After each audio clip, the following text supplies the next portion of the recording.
Well, the second weekend has now went by and Spider-Man Far From Home numbers are coming in. And things are looking like they're going up and down depending on how you're going to look at it and how you actually approach the second weekend. But the good news is, the film will be the biggest and highest grossing Spider-Man film of all time. So let's get into the actual weekend.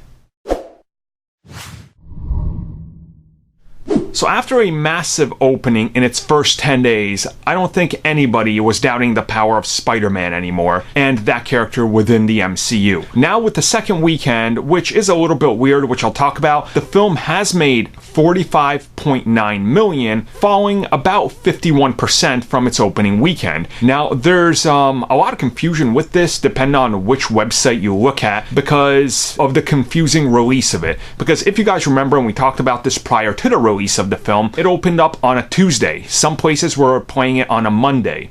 So the technical opening weekend was actually Monday to the end of Sunday. A full 6 days, almost 7 days were accounted for. Now, this was the weird factor here, considering it opened in China just a little bit, so that all got rolled into the opening weekend. Now, when it came to the actual opening weekend, the Friday, Saturday, Sunday, that's where the numbers were north of 90 million, and obviously just by looking at it and the drop to about 51, things are rather good. You know, this is a solid holdover. Things are looking really good for Spider-Man, considering people didn't know if it was going to be able to get this type of traction in its second weekend, and this definitely kind of spells out the success of Sony's partnership with Disney. And right now, if you're looking at, you know, this type of number of 45 million, next weekend, you're probably looking at another 20-ish. So it's definitely going to be on the radar for quite a few more weeks in the top 5, and then obviously going off of that. But it doesn't matter. Realistically, just by looking at it, this film has already made way more